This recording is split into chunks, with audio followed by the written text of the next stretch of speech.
Good afternoon, everyone. Welcome to the Silverlining Charity's September 2024 mid-month meeting.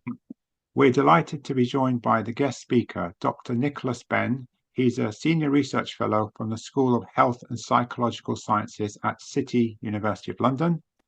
He's also a speech and language therapist who specializes in cognitive communication disorders after brain injury, and he'll be speaking to us about his ongoing research and opportunities for Silverliners to get involved. So a very warm welcome to you, Nick. Thanks for joining us.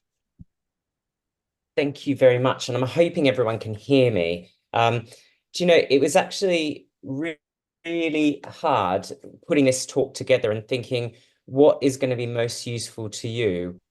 And part of it, so I'm a speech therapist by, I'm a speech therapist by training, and I've worked for many years, as you can tell from my accent, in Australia and then in the UK, helping people with communication problems.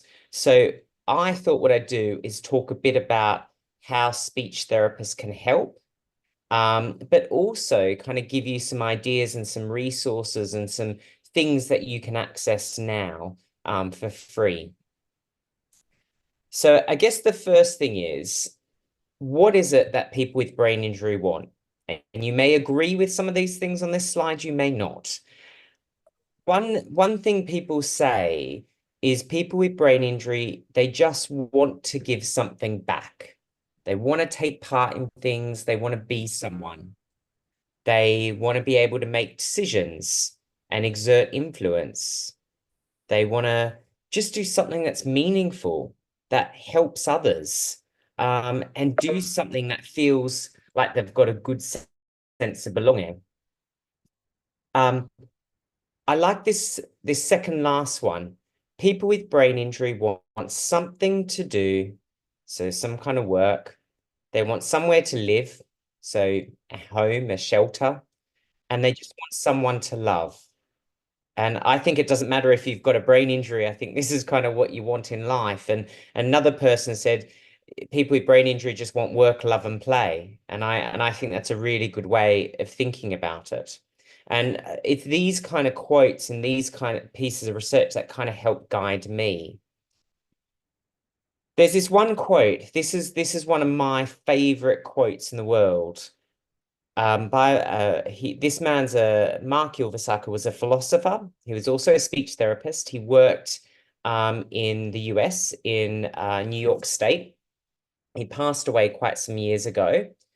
But I remember when he used to come over, and this quote I love, in the absence of meaningful engagement in chosen life activities, all interventions will ultimately fail. So basically, if I don't work with you guys to find out what's most important to you, what's most meaningful to you, the thing that gets you ticking, then actually anything I do is probably going to fail. And so I think that's a really powerful quote, and I use it in all my talks. So I'm going to present a couple of things here. So I think one of the big things, one of the most important things is the relationship that you have between the person with brain injury and their family member. The person with brain injury and their therapist. Now think about, I love this picture. Think about the person with brain injury as the bulldog. You're a good, big person. You've had a certain type of life, and you've got this young whippersnapper therapist coming in, barking orders to you, telling you what you need to do, when you should do it, how you should do your homework, when you should practice it. And actually, I present this when I lecture students to kind of say to them, actually, that's not our role. Our role is to be equal with our people with brain injury and to actually find out what makes them tick and not tell them what to do. They don't like that. So it's a big thing for me to kind of, work on developing a good relationship and a rapport with someone first. I think if I get on well with someone, I'm more likely to do something for them, with them. If we don't get on well, then I think as a therapist, I'm probably in a bit of trouble then. So most of my patients that I work with, or clients or service users, they know a lot of my life in Australia. They know I like going on holidays. They know I like the beach. Then they ask me, why am I living in the UK? Because it's the worst country for sunshine, particularly this summer. But I like getting to know my patients. And through getting to know my patients, one of the things I do with a lot of people I work with is establish metaphors. And these are ways to help people think about their life after injury. And this is one I did with a guy called Simon. And Simon described himself before his injury as a bit of a party goer. He used to go out and dress quite flamboyantly, and where he described it, he wore pimped up hats, whatever that means. And so we kind of described him as a bit of an Indian elephant. And as we were talking about who he was before his injury, we realized, or he came to the realization, that he described himself as a bit of a sloth. He described himself as, look, I don't take much care in my appearance. I feel dirty at times. I just eat and drink, and that's about it. I toilet. I may have a shower. And then we started thinking about, well, who do you want to be now? It might be hard to go back to being the Indian elephant, but, do you want to move on from being a sloth? And it took a couple of weeks, but we got to this where he described himself as wanting to become a Siberian husky, where they were neat and tidy and playful, and they're really fun-loving kind of animals. And actually, for me, as a speech therapist, establishing this for him was really good for helping his communication skills, because he could start to become really confident in the new identity he was actually trying to create. And I do these kind of things all the time in therapy. So these, I'm going to show you some other ones. For me as a therapist and a communication specialist, I always say to my clients, sometimes you need to take a break. Sometimes you need to, just not cut in on people, just let other people talk. So I'll sometimes say, think about it as like having a Kit Kat, just take a break. Or I had this one guy who loved Costa coffee. And whenever I went to see him, he'd always take me to Costa. And I always, oh, this is what happens when I've got the door running. Just hold on, wait, give me a minute, sorry.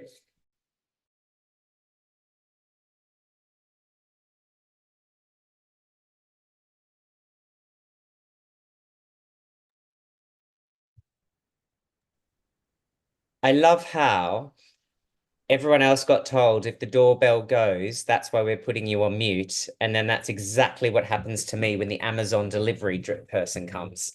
So I apologize. So this guy, he loved going to Costa, but he was very talkative. And I said he just couldn't stop talking. And so we talked about thinking about his talking skills as a bit like a cappuccino. Okay, when he's the froth on top of the cappuccino, he's on topic, he's not going off on a tangent, he's not talking too much, and he's got to remain on top of that cappuccino. And when that kind of froth is going over the side, that means he's going off topic. So, we talked about being the froth on the cappuccino during conversation, and this worked really well for him. And this is the third one. The third one I want to present is another guy we worked with. We gave him the image of Ali McCoist, and we said, okay, well, why do you like Ali McCoist? Okay, well, he has to watch what he says. He's a friendly guy. People want to hang out with him, and he can't tick people off. Can't piss people off, basically. And that became a really powerful image for helping someone actually think about their communication skills.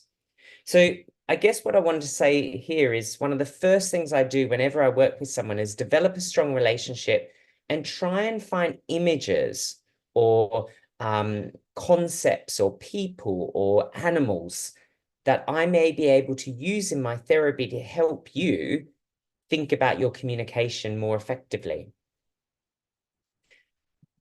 The other thing I'm really interested in is understanding the people that are important to you. And this is a guy I worked with where we looked at, well, who is most important to you? Who are the people in your life you cannot live without? And they're kind of your inner circle.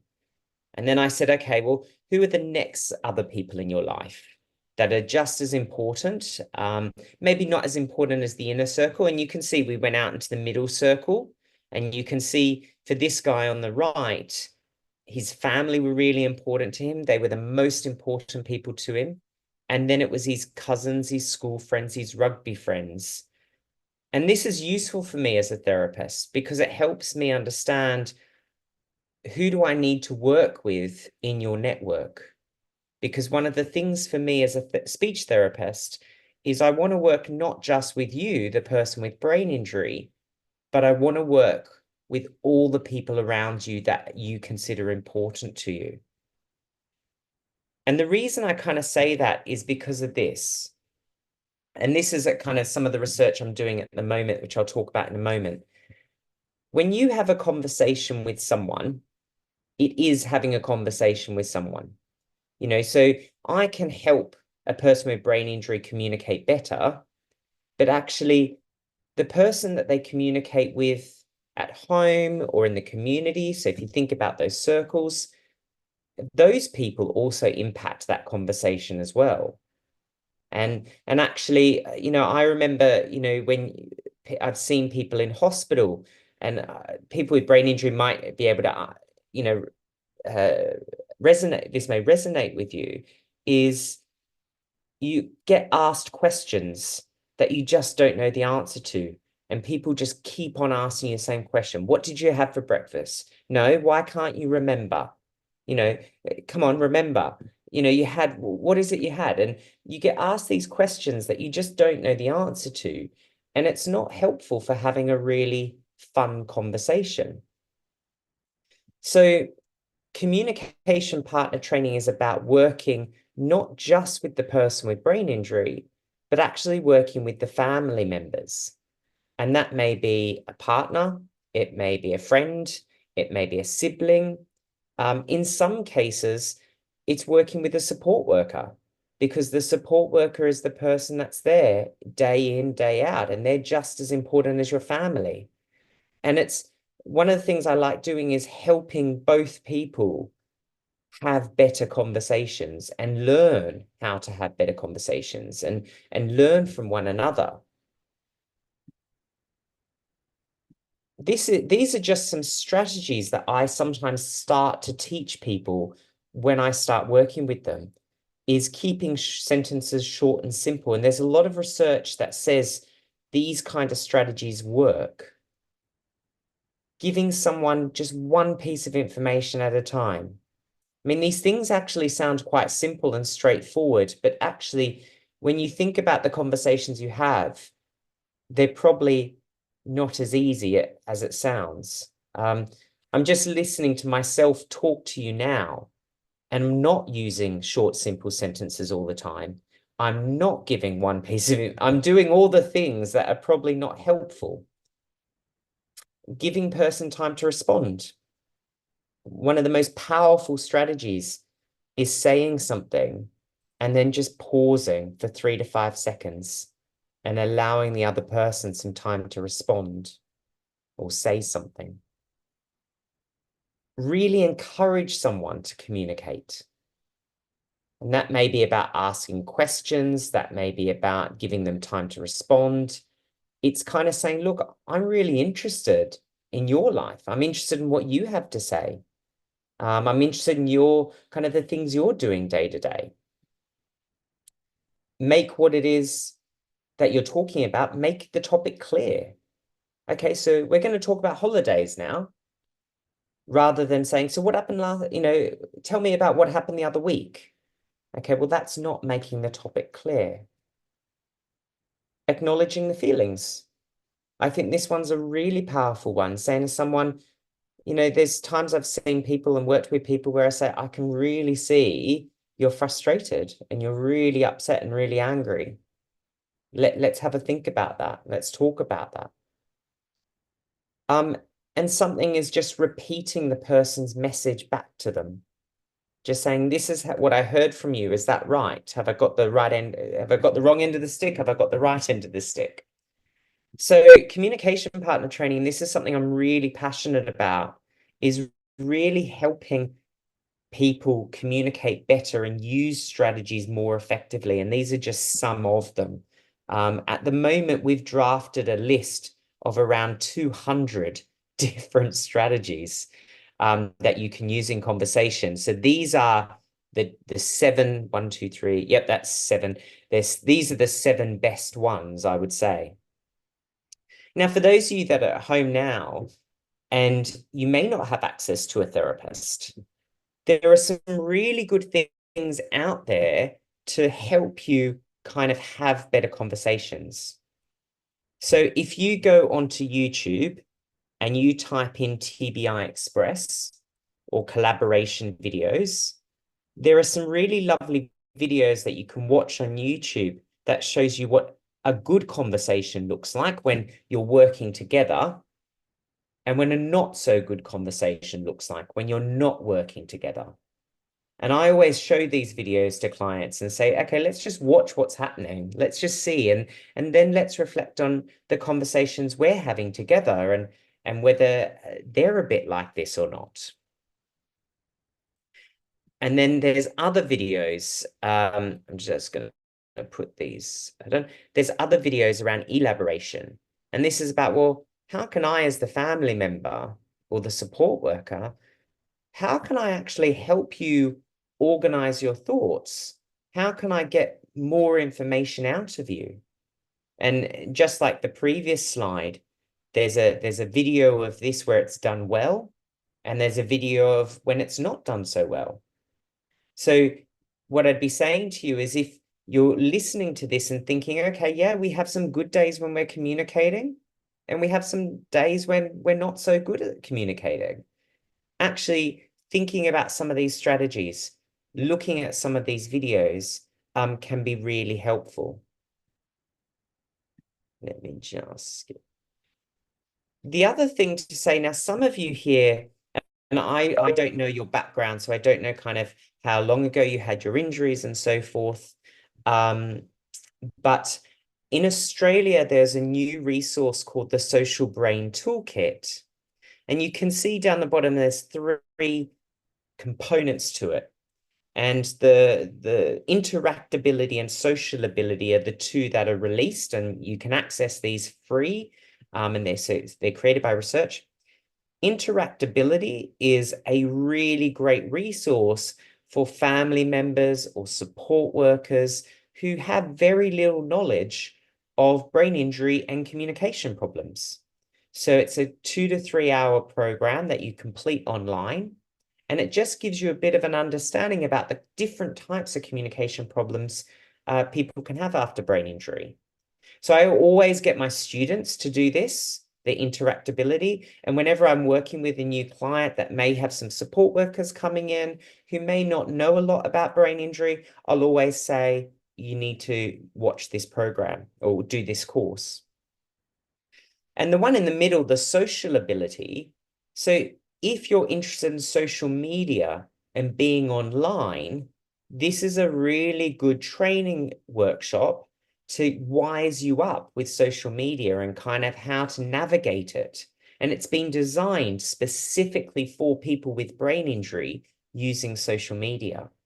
So I regularly get my clients who may have just had a brain injury, who want to get back into getting on the Instagram or TikTok or Facebook or Twitter to do something like this to kind of wise them up. The conversibility one, I've left it there because it's part of the package, but it's only available to people in Australia at the moment. It's still going through testing phases. But the first two are available. And it kind of leads me on to kind of what I'm doing now, which is, so I've been really, really lucky. I from NIHR, from the NHS, from the Institute of Health and Care Research, I was given a big load of money to really think about these strategies and these programs and how we support families and how we can actually create a program that we can roll out to the whole of the NHS to help people communicate more successfully after brain injury. And I'm not just interested in traumatic brain injury, but actually there are other injuries that don't get picked up, like hypoxic or encephalitis or meningitis or spontaneous hemorrhages. These kind of groups fall through the cracks, so to speak.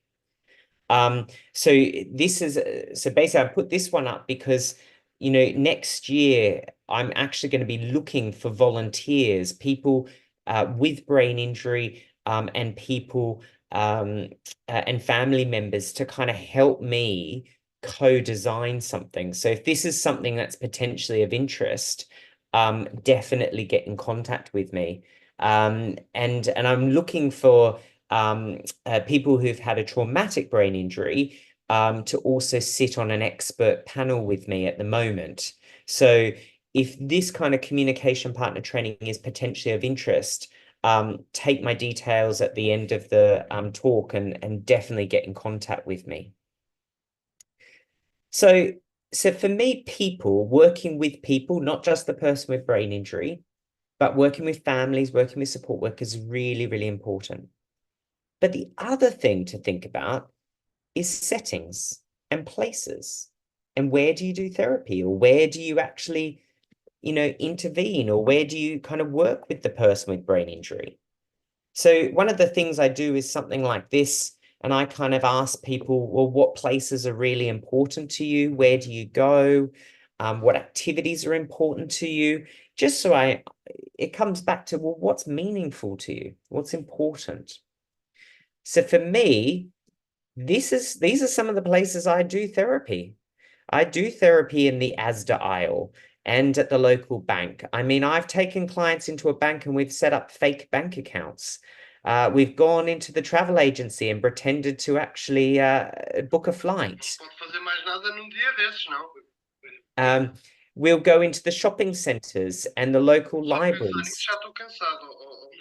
I think someone's probably got the heat on. Is that? Sorry, are you saying something to me? No, I apologize, Nick. That's okay. I think it's just an oversight. That's okay. That's fine. So these are the kind of places I like to do therapy. They're meaningful places. So it's really, really good. The other thing I do a lot of is what's called projects, and it's interesting talking to some of you from Silverlining previously and kind of looking at your website, because I think you do a lot of these as part of the charity. So basically projects are, I guess, where you work with the person with brain injury to kind of create a product. It may be a video, it could be a book, it could be a fundraising charity event, it could be a theatre show, it could be a pamphlet, something that's meaningful to you that actually you work on during the course of therapy. And what you see, the pictures around, are some of the projects that have been done around the world. And actually, if you go into YouTube and type in brain injury projects, the one in the bottom right, there's a lot of projects that I've worked on with patients that I've actually put on YouTube so people can access and have a look. And these, I think, are really good things to do to get people thinking about kind of their lives and how they can communicate more effectively. And what I wanted to do was share some of the feedback we've received from people that have done projects. Down the bottom, you can see it's about sharing experiences, connecting with others, forming relationships, getting that sense of belonging, But it also just gives people something to do, something that gives them a sense of purpose and a sense of worth. This one client basically said he thought the project was a bit of a waste of time, shall we say. But then he said at the end of it, he said, but as the weeks progressed, I could feel that we were making progress. And as that progress was happening, that person thought it was really worthwhile. And actually, people love projects because it's something to get your teeth into. And actually, it's something that they can hold on to at the end or something they can see. So I know at Silverlining, you guys had a book launch. So a book is something you can pick up, you can hold, it's tangible, it's something you can physically touch. So you can actually see what you've actually created at the end. Now, anyone can really do projects. When I do projects, I get people to really focus on their communication skills, really focus on how do they communicate with others to achieve the project. But lots of different professionals can do projects with lots of different reasons in mind. And actually, this guy, Jerry Hepner, he talks about, he just does projects so people can feel like they've got some self-worth, that they can advocate for themselves as people with brain injury. And actually, sometimes I find it's actually just important to help other people. The other thing I find really, this has become really important to me, is people with brain injury love being involved in research. And they like being in a position where other people can learn from their experiences. Now, it's not for everyone. I do get that. I've met some people that don't want to have anything to do with their brain injury, but I've know a lot of people that actually are more than happy to kind of put their best foot forward and kind of help with research, which is kind of what made me come to Silverlining in the first place, to kind of ask about that Tango study. But it's also just really good to share some of this as well. The other area, so I guess what I'm trying to do is just share lots of ideas with you. But the other idea I'm doing a lot of research on is dating.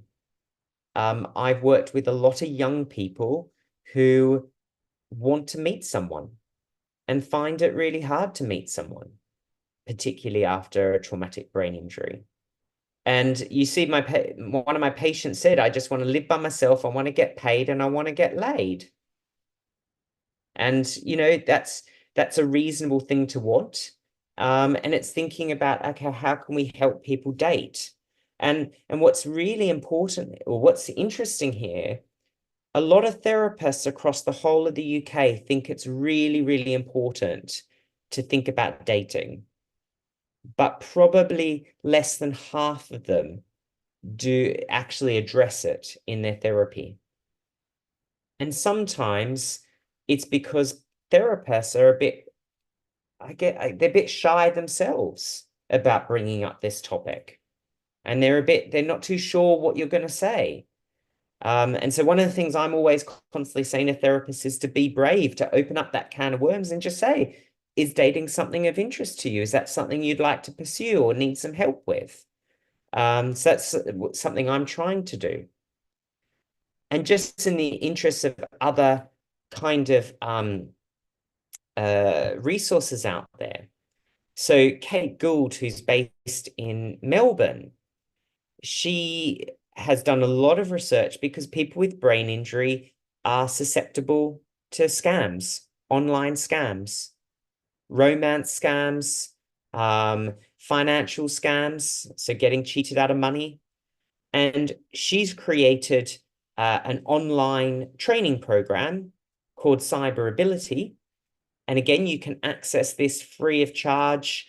It's an 8-module. Actually, now I forget if it's 6 or 8 modules, but something like that. So whenever I've got a client that's thinking about dating, I always kind of say to them, this is something you should do first. And you can do it with your support worker or with your family. You don't need a therapist to do it with you. And it will teach you some of the difficulties and some of the things to be aware of. Very Australian accents. If you think my accents are very Australian, then wait until you hear this training program. It's even more Australian. So I apologize in advance for that. But yeah, there's some really lovely programs out there. And kind of over the last kind of few years, I actually did a study where I talked to people with traumatic brain injury. And I said, can you talk to me about your dating experiences and tell me kind of what's happened? And it's really interesting because what people said is that they said after the injury, it's a bit like going into battle without any armor. And some people say they just don't know. Do I tell them I've had a TBI or do I not? When should I tell them that I've had a traumatic brain injury? Some people, just like that cyber scams on the previous slide, some people say I was easily led. So they were kind of vulnerable and there were some safety concerns. But they were also able to tell me some of the things that let them know whether the date was going really well. So if the other person was smiling, if they're looking at the person, then that actually indicates a good date. But if they're kind of closed up and not saying much and not giving eye contact or not smiling, those kind of things tell you a date's not going well. And so these are the kind of things I'm kind of looking at. So I've kind of just given you a lot of bits and pieces. And I think for me, one of the first things takeaway is the relationship or the alliance that you actually create with your therapist. I think it's really, really important. And finding that meaning, finding what makes you tick, finding those places and those people that are important to you, and making sure that therapy takes those things into account. And knowing that information helps us when we're doing partner training. Certainly that's my research at the moment, really focusing in on partner training, but also and kind of doing things that help others. So looking at projects and looking at dating and how we can actually work on topics like that to kind of help people with brain injury as well. I'm going to leave that there. That's pretty much me there. And I see Adrian has put a lovely post about, do you know what, Adrian? I have to say, about the contrast of the screen. This is actually not a white background. It's a gray background specifically for the reasons you've said. But what you're highlighting to me is it's not gray enough. So it'd be interesting to get some feedback on that because it is a gray background because I use it with my students because students say exactly the same thing. If you've got a bright white background, it can be very hard on your eyes. So it sounds from your post that maybe I could even go darker on the gray. Okay. Well, Nick, I just want to say a great big thank you. It's just been a Yes. wonderful talk. And see if anybody else has questions for Nick.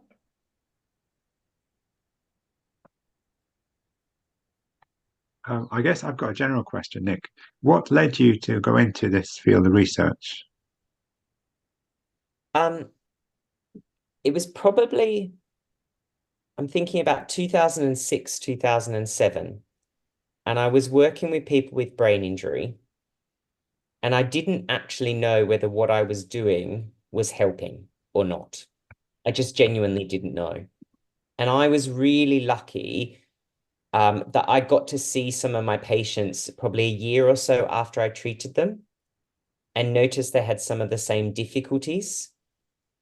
And when I looked at the research, I realized there was no one in the UK doing research on communication problems at that time. And in the world, and even to this day, there's only probably about 30 or 40 researchers doing research in this area. So I kind of figured I either keep doing what I'm doing, which is work in the health service with the patients I was working with and doing the best I can, or I chuck it all in and start to do a bit of research. Yes. So I chucked it all in. I went back to university. I did 2 more degrees, and now I'm doing research. And so this is why I love doing talks like this, because it's useful for me to hear from people with brain injury as to whether they think I'm actually researching the right things or whether I've buggered it all up, basically. Sorry for saying it like that.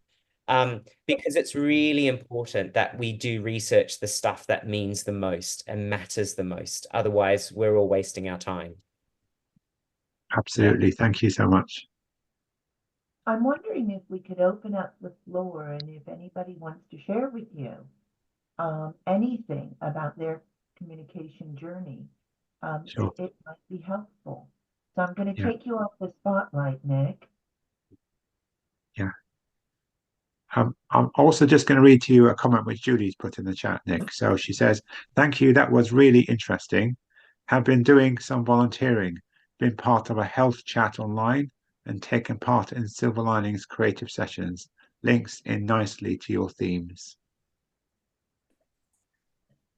And is Julie someone who's had a brain injury or not? Yes, probably quite mild compared to a lot of other people. I just had a fall in the car park at home, so for me, it's Yeah. long-term concussion, really. Yeah, life turned a bit upside down, even from something so small. Sorry, apologies about me looking in the dark. No, It's just the way the light comes through and doesn't. worry. So I have got a face Sorry. somewhere.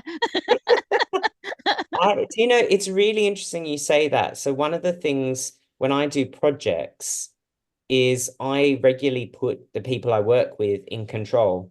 So I say, look, I'm not running the project. I'm here to kind of offer a space and offer some advice, but you know, you guys run the project. And actually, one thing I've learned over the years is it's so important to put people with brain injury in control of situations, because then they show you really what they're made of and really what they can do. And sometimes if I tell you what to do, when to do it, how to do it, I'm kind of stopping your ability to really show me what you're capable of. I would probably say a lot of us here have an inner strength that we probably didn't know, and resilience that we probably didn't know about pre-injury. Certainly learned lots of new things about me. Obviously, things changed as a result of the head injury. But yeah, I think, you know, we always think, oh, I'm not that strong, but actually there's a lot inside that we've done to make ourselves better. Yeah. And those experiences you have, like in volunteering, builds that resilience even more, builds that strength even more. Yeah. I love it. And I'm not in charge of any toilets either, Steve. Yeah, that was quite an experience for sure.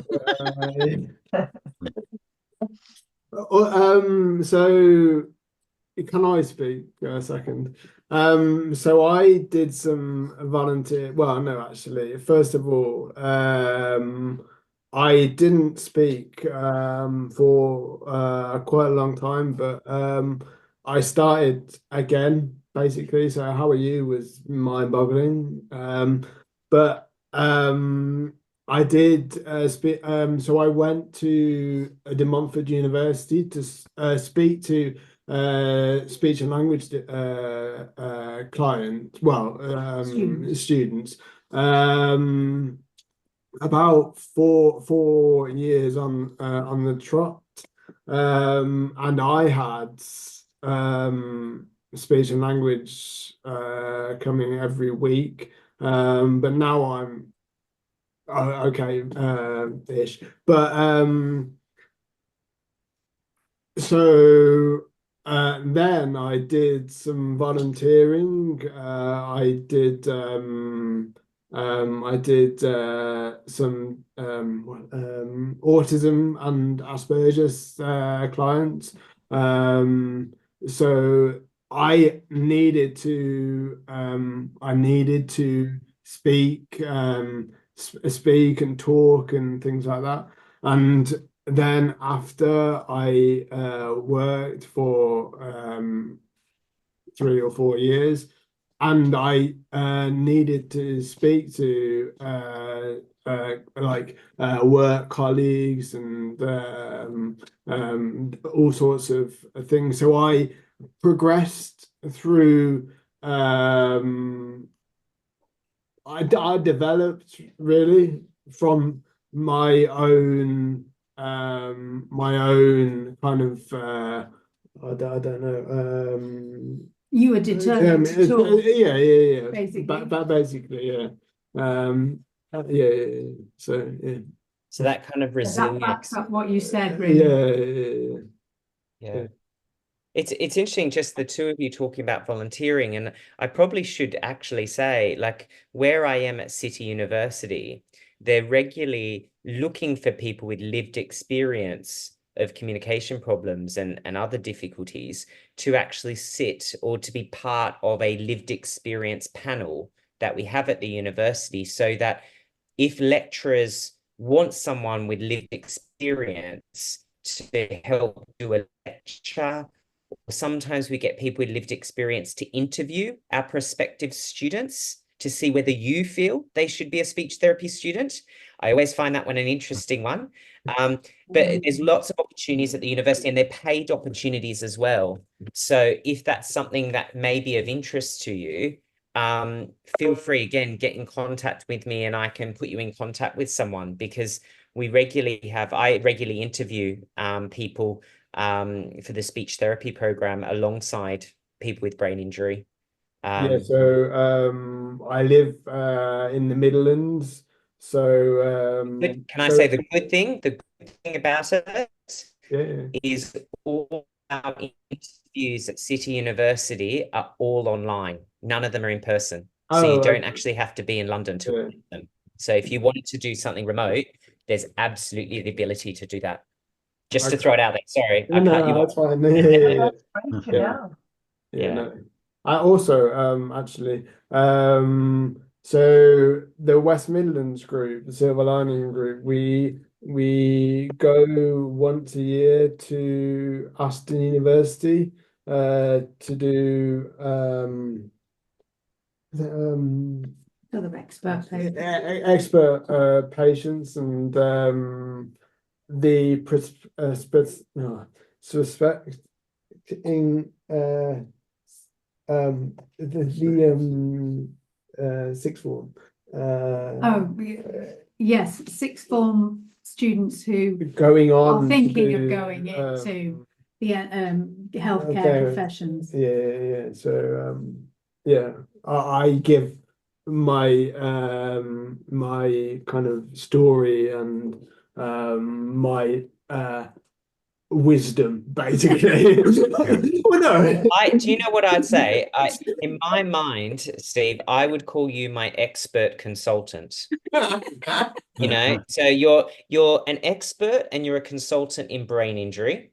You may not have gone out wanting to become an expert in brain injury, but you definitely are. So whenever I do my projects, all my clients are known as my consultants. My expert consultants, that help me with the projects. So you bring an expertise that no one else can bring to the table.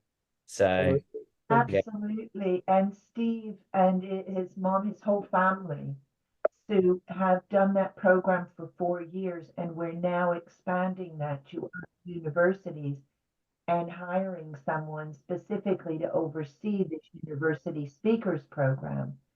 So Steve, that's just a huge accomplishment to be forging that way forward. Thank you. Thanks. Round of applause for Steve and Sue. No, it came from them in the first place. It came massive accomplishment. And you can imagine when we have someone in that role, which is imminent, to replicate that for other Silverliners, giving them that opportunity to be that expert, and to share that knowledge and to help the care of people with brain injury. I've just realised it came via Keith Bradshaw as a request. It wasn't It wasn't us saying, do you want us? It was the other way around. But it was good. Absolutely. Keith Bradshaw is someone who, for those of you who don't know, he's on our board of directors. And he also does a lot with Aston University. So he was the one that connected us and gave us this platform. And it is his dream as well to grow this so that more medics can learn from experience. I always find it useful just for the students to hear from people with brain injury. And I've got this one person that I do interviews with. And when she comes into the interview, she's had a traumatic brain injury, and she sits down, and when the applicant or this potential student walks out the room, she looks at me and goes, "Nah, I don't want to be treated by that person. Give her a 0." And I was like, "No, we can't give her a 0." So no, I never want to be treated by her. And then other times she'll be, "Oh my God, she's amazing. I definitely want to be treated by her. We got to give her a 10 out of 10." And it's really interesting hearing what kind of matters the most to yourselves when you're looking at potential people who could become a therapist for someone with brain injury in the future. And I think it's quite a really empowering position to be in, to kind of be able to make those decisions. And yeah, I find it quite amusing, funny. Yeah.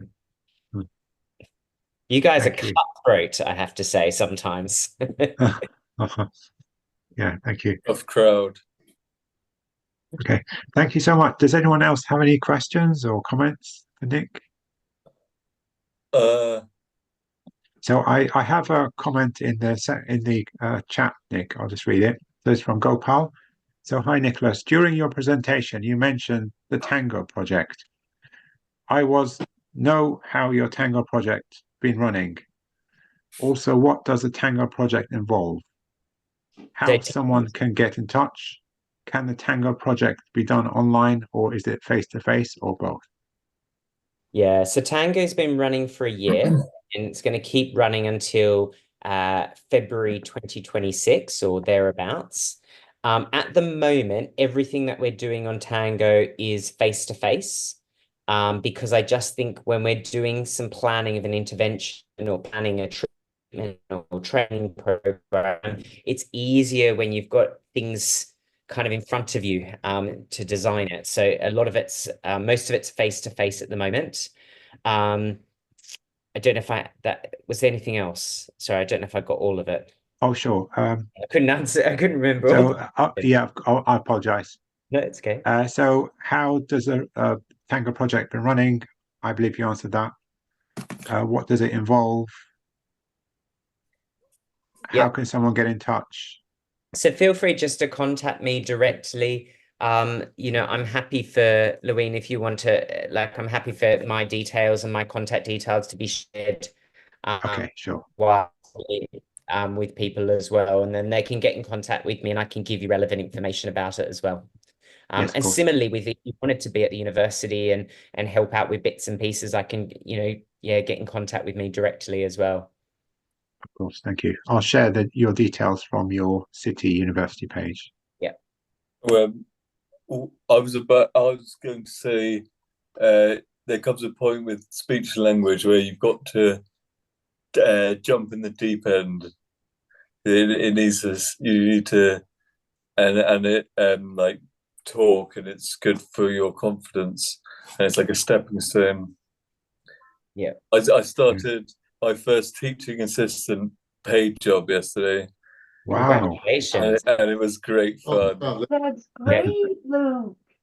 With young, what age kids? It's a private school, so it's a mixed ages. Yeah. And I was with the fairly young and sort of college years, and I'm doing teaching science basically. And as I was before, I was an engineer, so it's quite appropriate. Yeah. But the level of science of teaching is basically just making it fun. So we designed booby traps to so you can tell if there's a zombie nearby. Right, my cup of tea. It's great fun. I love That's where Congratulations. That's a huge jump. That's a huge achievement. I think it's stepping stones to reach the and with speech and language you've got to like, you know, get to the point where you've had all the therapies, now you've got the real world and you've got to practice.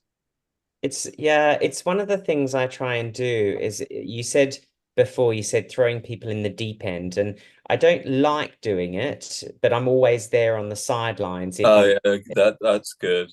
And so I'll say to my clients, okay, in a couple of weeks, you're going to do a lecture to some students.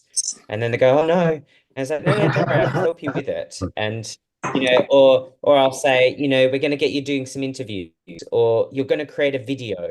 You just I throw people in the deep end, and listen, just reflecting on what Julie said earlier. Yeah. Me, it's about working out what is someone really capable of.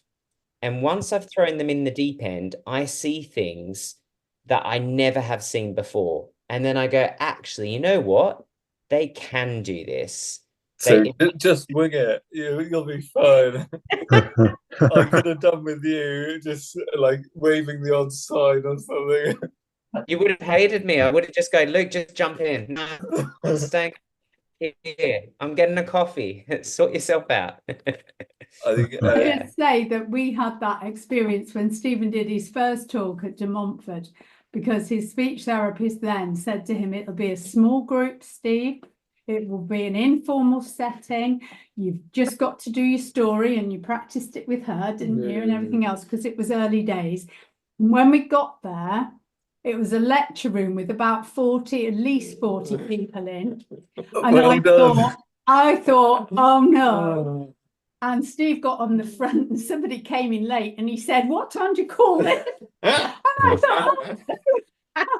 So he survived, and you enjoyed it, didn't you? So that was definitely the deep end. Yeah. I mean, it's not the deep end that you were planning to go in, but you're going to go in the shallow end and then work your way to the deeper end. That was the plan, we thought. Yeah. Any other comments? Yeah. I was going to say, if I could, that we met Nick about a month ago to have a chat about the Tango project, and it was great to see him. And you always learn something new. I hadn't had a real clear idea between a left-sided injury and a right-sided brain injury, and Nick was really good to help clarify that. But a lot of what you were saying today, Nick, really resonated for our experience with Lawrence, particularly with the dating. It used to be when we asked him after his stroke, what's the most important thing for you, Lawrence, that we need to focus on? And he was really keen on getting back to work. But I have to say that, I won't say we've given up on it, but the priority really now is, he hasn't had a girlfriend for a few years now. So he's really very keen. There's a big market for that. So, yeah, thank you for highlighting that. No worries. It's a bit of an area that's just it's not spoken about. It's kind of swept under the carpet, and it's people are a bit scared as to what will happen. Yeah. I think the problem is, particularly at his age, he's only 30 something. He's lost a lot of his mates because he's found it difficult to keep in touch with them as they move on and grow up and what have you. And I'm 63-year-old. I'm no wingman for him. I think he really could really do with a few good mates around him to go clubbing or whatever youngsters do these days to find someone else. So there we go. Yeah, thank you for highlighting all of that. No worries. And just picking up Adrian's point about the difference between left and right. So the conversation I was having with Cliff and Lawrence and Jenny were so basically, if you think about a stroke, if you have a stroke that affects the left side of your brain, you tend to have a language disorder known as aphasia. So that's when you have lots of word finding problems and you struggle to put your sentences together. If the stroke is more on the right side of the brain, you're less likely to have an aphasia, but you're more likely to have this kind of cognitive communication problem, which is the kind of problem I'm more interested in. There are a lot of researchers in the UK that study aphasia after stroke. And so the stuff I'm trying to do is not in any way trying to compete, because there is a lot of good researchers doing that, but there are a lot of people with cognitive communication disorder, including those that had right hemisphere stroke, that are not being picked up in many of these research studies. So that's very much what I'm looking for. And I was glad that we were able to work that out, Cliff, as well. Brilliant. Okay. What about like things that are in the middle of the brain? And you know, I had a brain injury when I was just 1 month old, skull fracture. I didn't say which side it was on, but also I do know that if something is very early, it does tend to affect your development, and it has more pervasive effects because the brain hasn't yet differentiated itself out so much. Yeah, and I think that's the difference. So the damage would probably be more like it's more widespread, isn't it? It's not really on one side or the other. It's a bit of both. Yeah, I mean, Whereas I think if you have a stroke, yeah. if Sorry, you have a stroke, I mean, okay, it's generally right or left, but it could be in the middle potentially. Yep. In which case, if it's in the middle, you'll probably have a bit of both. And you do see some people that maybe they've had a stroke that's either in the middle, or that they may have had two strokes where one was on one side and the second one was on the other side. So then they have a mixture of a mixed kind of language communication problems. Also, there are new kind of like abilities sometimes after brain injuries, which kind of weren't there before. Say that again, sorry. New abilities, like savant abilities, sometimes after brain injuries, that weren't there before.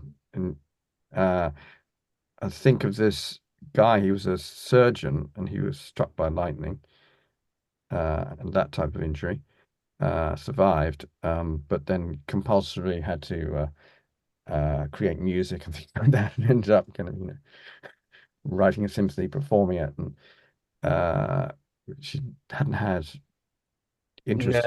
Yeah, I don't have those experiences. Sometimes you hear of people that develop foreign accents after their injury, or they develop a stammer after their injury, and these are things that they didn't have before. So you see some of these things happen, and people don't always really understand the reasons why these things happen.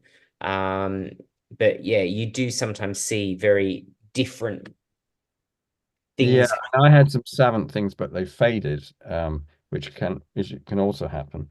It's more common We've than not. seen that a lot, Nick, with the Silverliners, particularly with art.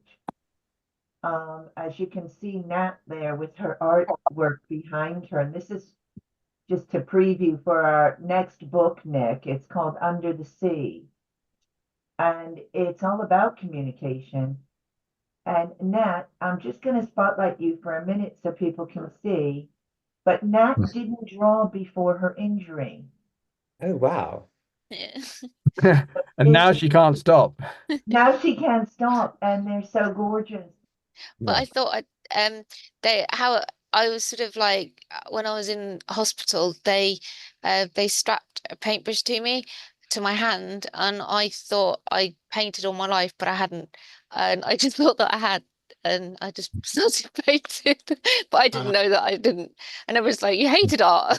Well, Well, I hated art at school. Oh, really? You that's actually hated it? amazing. Yeah, I just didn't like Yeah. it. I didn't draw at all. And now you're like a prolific artist. But I think, and everybody was like, "Oh," and I can remember there was like, "Oh, you could paint, you could draw." So I just assumed that I did, but I didn't. Incredible. I'm looking at these and thinking to myself, I need to come to Silverlining one time, because I speak to researchers and they're regularly looking for people that can draw, because we can't draw. and we write grants. So my tango grant, I'm paying for someone who's got a disability who will be the illustrator for the manual. And so there's a market for people like yourself, Nat. And I think I'll be speaking to Sherry and kind of tapping into the Silverlining expertise at some point. Actually, Yeah, and there are other people, Louise, poets. could you just, sorry, Adrian, because we've got such Yeah. little time left. Yeah. Maybe we could end, Louise, with showing Nat's artwork for the upcoming music extravaganza. Just Yes, of course. highlight Oh, that yeah. I love doing and this one. invite Nick to come to that. Yes, just give me a moment. I love doing this one. We'll talk to you more about the book Under the Sea, but I know it's very much about communication and nonverbal communication. So that might be interesting for you to know about. And also, did you receive a Woodlands book in the post? I haven't received it as yet. No. Oh my gosh. Okay. I will. Let's be in contact. We're on it. And then I can pass. We'd love for you to have a book. Thank you. Okay, I'm just about to share, one moment. And Nat, do you mind if I read the description that goes with it? Yeah, that's fine. On Okay, yeah. October the 3rd, Nick, we're having in London a music extravaganza highlighting the importance of music after injury. So this artwork, Nick, has been painted by Nat Parr, and this is a description that goes with it. This painting describes my experience of our Silverlining music therapy group. The heart shows the love for each other and the love of music. The instruments are the main instruments the group plays: the ukulele, drums, keyboards, vocals, and harmonica. The ribbons and stars are green, blue, and yellow, the colors of the Silverlining charity, with pink hearts showing my love and the love of music and the group. This painting is what music means to me. But for anyone not in our group, this painting is to show the energy and love of music. I hope people can feel that too from looking at it. The treble clef is made from Silverlining colors and pink from my love. Nat Parr. Amazing, that. Thank you. That is beautiful. It's got an amazing number of colors. I mean, you know, it's you have produced some great art, but this is the best I've ever seen. Here, here. I think I got all my paints out for that. Yeah. I mean, I try and often use every color in the palette. I was trying to get the energy of music. So I just thought I'll just use every color you've got. It's kind of like synesthesia with all this kind of coming through different senses, you know. I think if Alan is still here, is Alan still here? Where's Alan? Alan, will you give us a bar of harmonica? Yeah. And we'll all say a big thanks to Nick, and we'll wrap up. Will you be Alan sending is slides? our harmonica player. And as you saw on the harmonica, we always love to hear a bar from Alan before we go. Sure, yeah.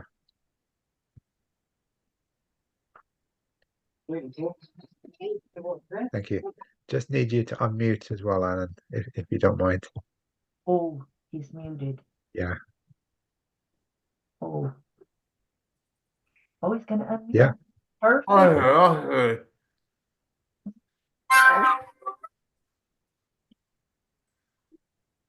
Yay! Yeah.